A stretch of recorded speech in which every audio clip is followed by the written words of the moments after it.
Well, hello everyone. My name is Rohit, and in today's video, we'll talk about learning vocabularies. So, there is a very common question which all the students ask me. That's how we can learn vocabulary. It's the biggest challenge for them. हमसे मुझसे हमेशा ये पूछा करते हैं students कि sir vocabulary हम कैसे याद करें। मुझसे नहीं हो पाता, ग्रामर हो जाती है, आरसीबी हो जाती है, लेकिन वोकैबुलरी इतनी सारी होती है, कुछ समय तक याद करता हूँ, सिनोनिम याद करता हूँ, एंटोनिम याद करता हूँ, फिर उसके बाद वो रिटेन नहीं कर पाता वर्ड्स को। सो एक मेथड है जो मैंने सोचा कि आपसे क्यों ना आज शेयर करें। मुझे लगता है कि might help you in learning vocabularies without mugging up. So चलिए आज का सेशन स्टार्ट करते हैं। तो स्टार्ट करने से पहले मैं ये बोलना चाहूँगा कि ये जो मेथड है ये मैंने कभी ऑनलाइन प्लेटफॉर्म पे किसी को सिखाया नहीं है। सो आपका कमेंट और सजेशंस मुझे अच्छा लगेगा। आप अगर बताओ वीडियो देखने के बाद क्या ये मेथड से आप खुश हुए, नहीं हुए, क्या ये आपको इफेक्टिव लगा कि नहीं लगा, इसमें कौन सी फ्लॉज लगी, ठीक है। So without a further ado let's get down to business. So आज जो हम वर्ड सीखेंगे वो 10 वर्ड्स हैं, ठीक है। फर्स्ट वर्ड है हमारा throbbing, second is brandish, third is spar, fourth is slew, then perfidy, efficacy, cursory, impart, axiomatic and breviary. तो ये मेरा चैलेंज है कि इस वीडियो के बाद मैं 10 वर्ड मैं याद करा दूंगा आपको, ठीक है, बिना रटे हुए। ये मेरा चैलेंज है, ठीक है। सो चलो मैं देखते हैं देखते हैं इस वर्ड्स को कैसे याद किया जाए। फर्स्ट पहला वर्ड है जो मैंने यहाँ पर दिया हुआ है वो है थ्रॉपिंग। अब मैंने आपको इस वर्ड का मीनिंग नहीं बताया, लेकिन जो एग्जाम्पल मैं आपके सामने ये दे रहा हूं वो एग्जाम्पल पढ़ के आई गेस आप फिगर आउट कर लोगे कि वर्ड की मीनिंग क्या हो सकती है। So the word is throbbing. The first example is he was throbbing at the door. Yes, वो क्या कर रहा था? He was throbbing at the door. Well, कुछ तो मीनिंग आया दिमाग में कि थ्रॉबिंग का मतलब क्या कर सकता था। He was throbbing at the door, right?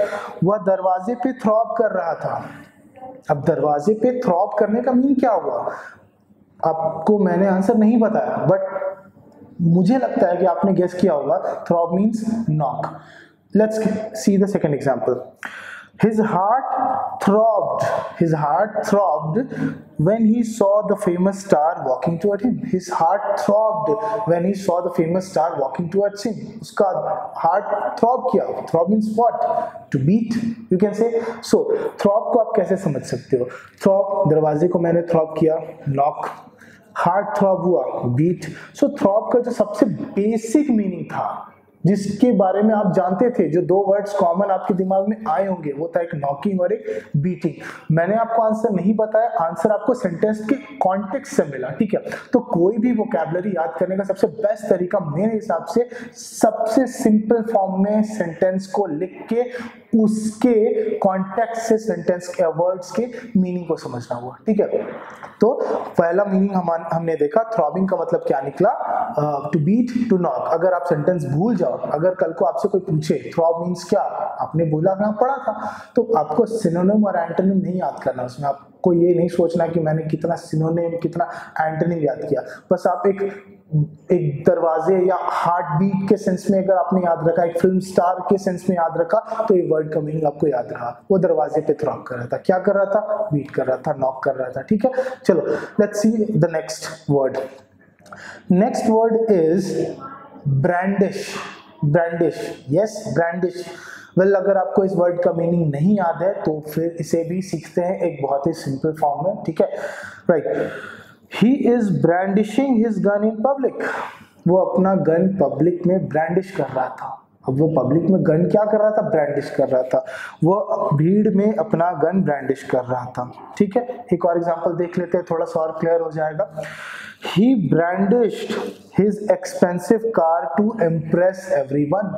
तो मैं अगर ऐसा बोलूं, मैंने एक अपना नया कार खरीदा, मैं सबके सामने उसे ब्रांडिश कर रहा हूं, लोगों को खुश करने के लिए। तो उस ब्रांडिश वर्ड का मीनिंग क्या हुआ? यस, शो ऑफ कर रहा हूं, प्रिवेल कर रहा हूं, दिखा रहा हूं, ठीक है। सो दो बेसिक वर्ड जो आपके दिमाग में आने चाहिए थे या मे बी आए होंगे। तो brandish means to show off, to reveal, right. अब ऐसे आप समझ सकते हो, मैंने एक 50,000 रुपए का नया फोन खरीदा, ठीक है। मैं क्लास में लेके आया, सबके सामने उसे ब्रांडिश कर रहा था। क्या कर रहा था? ब्रांडिश कर रहा था। क्या करने के लिए? इंप्रेस करने के लिए। तो इंप्रेस करने के लिए ब्रांडिश कर रहे थे, तो ब्रांडिश का मतलब शो ऑफ कर रहे थे, राइट। सो आई गेस इस तरीके से थोड़ा सा क्लियर होगा वर्ड्स, ठीक है। थ्रॉप कर रहा था दरवाजे पे मींस नॉक कर रहा था। ब्रांडिश क्या कर रहा था? अपनी नई चीजों को ब्रांडिश कर रहा था। अगर मैं इस तरह से और बोलूं आपको कि अपने पर्सनल टेक्स्ट मैसेजेस को आप पब्लिक में ब्रांडिश मत करो, क्या मीनिंग लग रहा है? शो मत करो, रिवील मत करो, ठीक है। चलो अगला वर्ड देखते हैं हम। Next word is spar. Yes, next word is spar. Spar का मीनिंग अब क्या हो सकता है? स्पार का मीनिंग भी नहीं पता, चलो इसे भी सीख लिया जाए। Let's learn this word. अगर मैं बोलूं there is always a spar between North Korea and USA, North Korea और यूएसए के बीच में हमेशा स्पार रहता है, क्या? अब लड़ाई तो हुई नहीं है जनरली, ठीक है। अभी फिलहाल रिलेशनशिप्स कैसे हैं हम लोगों के बीच में? पूरी वर्ल्ड जानती है कि नॉर्थ कोरिया और यूएसए के बीच में टेंशंस चल रही है, तो रिलेशनशिप में थोड़ी डिस्प्यूट है, थोड़ी कॉन्फ्लिक्ट चल रही है। तो स्पार मीन क्या हुआ? Spar means conflict. अगर मैं ऐसा बोलूं, एक और सिंपल एग्जांपल लेता हूं। मेरा बेस्ट फ्रेंड मुझसे बात नहीं करता, मेरा बेस्ट फ्रेंड आजकल मुझसे बात नहीं करता क्योंकि हम लोग दोनों के बीच में स्पार चल रहा है। मैं बस ऐसा सिंपल समझाता हूँ, मैं कुछ आपको सिनोनिम नहीं दे रहा हूँ।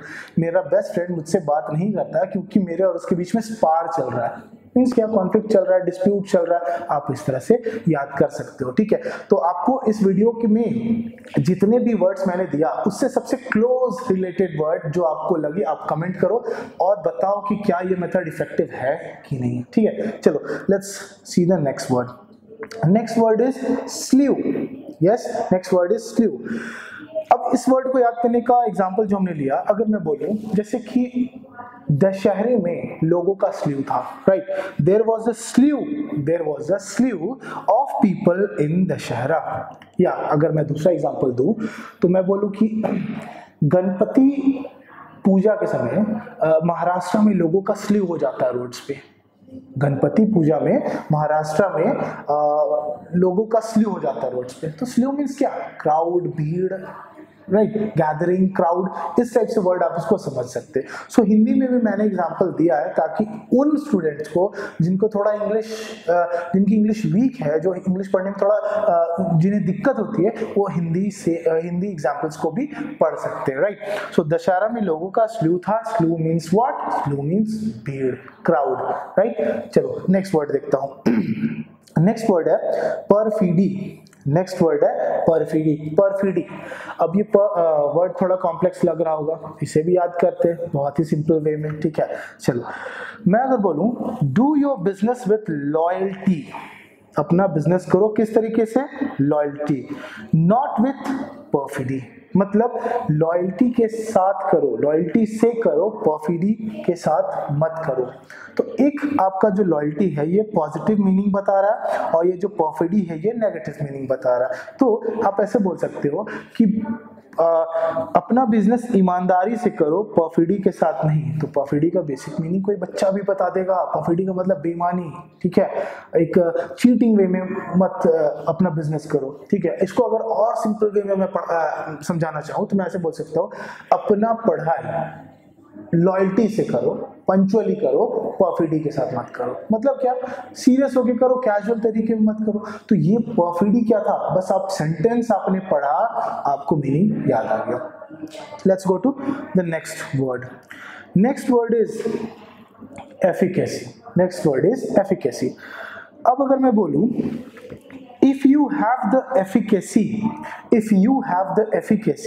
then only you will get the job, right? अगर तुम्हारे पास efficacy है तो सिर्फ तुमको जॉब मिलेगा। अगर तुम्हारे पास काबिलियत है तो सिर्फ तुमको जॉब मिलेगा। अगर तुम्हारे पास एफिकेसी है तो सिर्फ तुमको जॉब मिलेगा। अगर तुम्हारे पास एफिकेसी है तो तुम्हें जॉब लेने से कोई नहीं रोक सकता। तो क्या मीनिंग निकल रहा है एफिकेसी का? टैलेंट, कैपेबिलिटीज, पोटेंशियल, कैलिबर, आप जैसा बोलना चाहो आप बोल सकते हो, ठीक है। जरूरी नहीं कि आप इंग्लिश में ही सेंटेंस को याद करो, आप हिंदी बोलते बोलते एक वर्ड इंग्लिश भी बोलो ना, क्योंकि इंडिया में ना लोग ना ही शुद्ध इंग्लिश बोलते हैं ना ही शुद्ध हिंदी बोलते हैं, ठीक है। You can use whatever you please, however you please, right? You can do as you please. So words को याद करने का तरीका है आप अपने डे टू डे लाइफ में उसे जोड़ो, ठीक है। तो एफिकेसी हम कैसे याद करेंगे? अगर मेरे पास एफिकेसी है, if I have the efficacy, if I have the efficacy, then only I will get the job, no one else. Means efficacy means potential, caliber, talent, you can say anything, right? Let's look at the next word. So next word है हमारा cursory, right? Next word is cursory.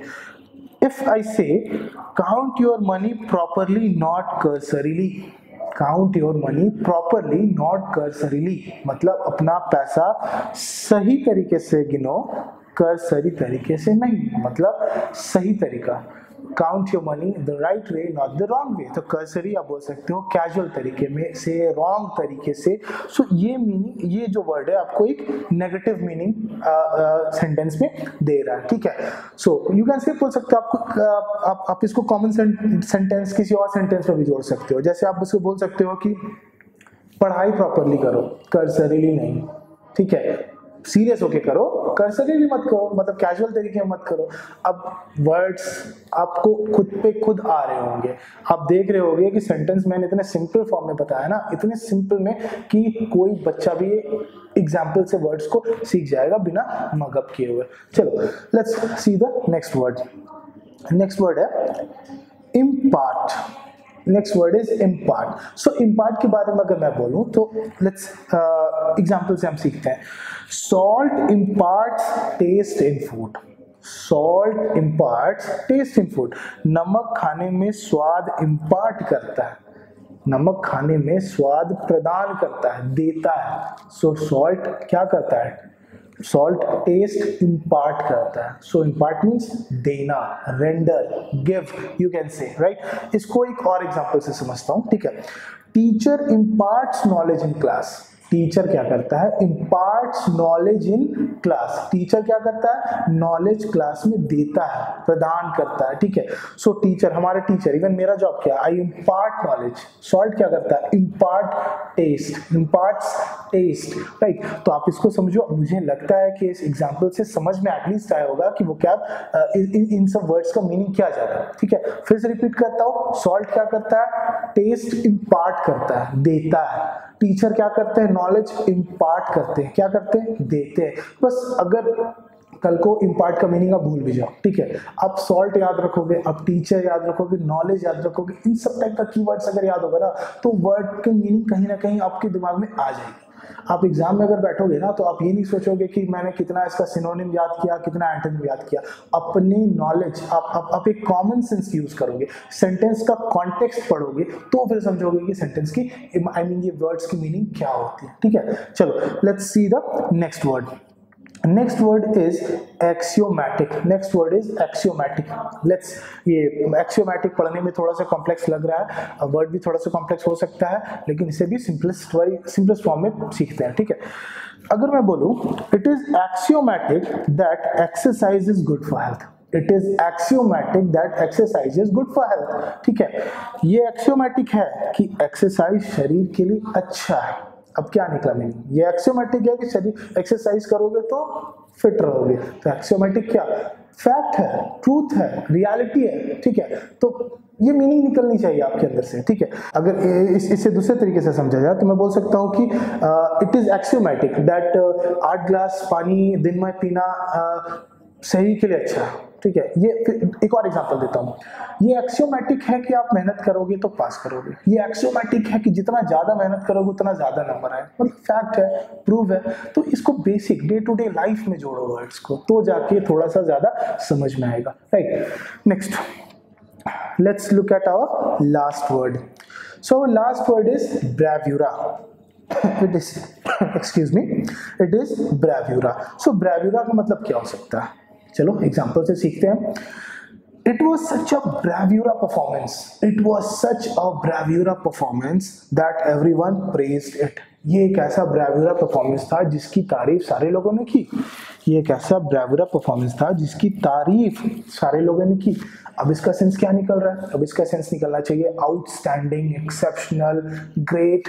इस sense में positive meaning वाले words आने चाहिए. अगर मैं इसे और अच्छा एग्जांपल दूं ना, तो अभी एक मूवी आई है यूरी, ठीक है, जिसको शायद 4 स्टार 5 स्टार रेटिंग्स भी दिया गया। अब अगर मैं उसे उस फॉर्म में समझाऊं कि लास्ट वीक मैंने यूरी देखा, उसमें उस एक्टर ने एक ऐसा ब्रेवियरा परफॉर्मेंस दिया ना, जिसकी तारीफ मैं नहीं सारे लोग भी कर रहे हैं। तो ब्रेवियरा का मीनिंग क्या निकला? Exceptional, outstanding, impeccable. आप इस तरीके से सीख सकते हो इस वर्ड्स को। सो आई होप ये 10 वर्ड, ये 10 वर्ड्स आपको याद रहेंगे। और आपकी कन्वीनियंस के लिए ये जितने भी वर्ड हिंदी और इंग्लिश में मैंने जो ये आपको वीडियो दिया सेंटेंस के साथ, ये पीडीएफ में मैं नीचे डिस्क्रिप्शन बॉक्स में डाल दूंगा, सो दैट आप कभी भी इसको रिवाइज कर सकते हो, ठीक है। सो आई होप जैसे मैंने वर्ड्स आपको सिखाया, थ्रॉब आपको दरवाजा सेंस में आना चाहिए, हार्ट थ्रॉब करने के सेंस में आना चाहिए, क्या हो रहा है। मैं आपको अगर दूसरा वर्ड अगर रिवीजन कराना चाहूँ, मैं अगर बोलूँ कि नेक्स्ट वर्ड था जैसे ब्रांडिश, मैंने अपना नया फोन सबके सामने ब्रांडिश कर रहा था ताकि सारे लोग थोड़ा सा इंप्रेस हो जाए, ठीक है। नेक्स्ट मैं बोलता स्पार अगर मान लो वर्ड भूल भी जाओ तो कोरिया और नॉर्थ कोरिया और यूएसए का रिलेशनशिप सोच सकते हो कि स्पार है, इसलिए टेंशन चल रही है, ठीक है। नेक्स्ट स्ल्यू का अगर आप कभी भी भूल जाओ तो आपके एरिया में कोई भी फेस्टिवल में जानते हो लोगों का स्ल्यू हो जाता है, कोई भी फेस्टिवल, स्पेशली दशहरा, गणपति या कोई भी फेस्टिवल में slew means what? Slew means crowd. Next हमने देखा पफिडी क्या? बिजनेस करो कैसे? लॉयल्टी के साथ, कैसे मत करो? पफिडी के साथ, मतलब ईमानदारी से करो, पफिडी के साथ मत करो। पफिडी मींस क्या? डिसलॉयल्टी, यू कैन से बेईमानी से मत करो। नेक्स्ट वर्ड हमने देखा एफिकेसी में क्या देखा था? अगर तुम्हारे पास एफिकेसी है तो सिर्फ तुम्हें जॉब मिल सकती है। एफिकेसी क्या? कैपेबिलिटी, कैलिबर, पोटेंशियल, आप ऐसे देख सकते हो। नेक्स्ट कर्सरी का एक और एग्जांपल मैं बताता हूँ, बहुत तगड़ा, रिवीजन मोड में आप सीख लो। मैंने जब एग्जाम में कभी भी क्वेश्चन अटेम्प्ट करो तो प्रॉपरली करो, सीरियस होके करो, कर्सरली मत करो। एग्जाम में क्वेश्चन सॉल्व करो, प्रॉपरली करो, कर्सरली मत करो, ठीक है। याद आया? प्रॉपरली, अच्छे से, कर्सरली नेगेटिव मीनिंग, सही तरीके से नहीं, कैजुअल तरीके से। नेक्स्ट हमने देखा था इम्पार्ट। अब इम्पार्ट अगर आप मीनिंग भूल जाओ तो 2 एग्जांपल आना चाहिए, एक नॉलेज का और एक सॉल्ट का। सॉल्ट क्या करता है? हर जगह टेस्ट देता है। टीचर क्या करता है? नॉलेज को देते हैं तो इम्पार्ट करते हैं। तो इम्पार्ट टेस्ट, इम्पार्ट नॉलेज, ठीक है। नेक्स्ट वर्ड है मेरा एक्सियोमैटिक मतलब मैंने सनराइजेस इन द ईस्ट, ये एक्सियोमैटिक है, प्रूफ है। वाटर 100 डिग्री सेल्सियस पे बॉयल हो जाती है, एक्सियोमैटिक है, प्रूव्ड है। वाटर 0 डिग्री पे फ्रीज हो जाती है, एक्सियोमैटिक है, प्रूव्ड है, फैक्ट है। नेक्स्ट ब्रेवियरा कुछ भी, मैंने एक ऐसा परफॉर्मेंस देखा, एक ऐसा सिंगर को देखा, उसने इतना एक ऐसा ब्रेवियरा परफॉर्मेंस दिया कि सारे लोगों ने तारीफ की। मैंने एक ऐसा मूवी दिखा, उसमें एक ऐसे एक्टर ने ऐसा परफॉर्म किया कि लोगों एक ऐसा ब्रेवियरा परफॉर्मेंस दिया जिससे लोगों ने उसकी तारीफ की, ठीक है। सो आई होप ये मेथड आपको अच्छा लगा होगा और आपकी कमेंट से कुछ नया इनोवेटिव आइडियाज लाता हूँ, सोचता हूँ कैसे स्टूडेंट्स को थोड़ा एक नए तरीके से चीज़ों को सिखाओ, लाइफ को थोड़ा सिंपल कैसे करूँ। सो आपका कमेंट्स मुझे भी अच्छा लगेगा अगर आप बताओगे ये मेथड आपको कैसे लगा, ठीक है। तो आज का सेशन हम आज ही रखते हैं, ठीक है। Till then, happy learning and bye for now. Hi guys, do subscribe our channel and hit the bell icon to never miss out any update.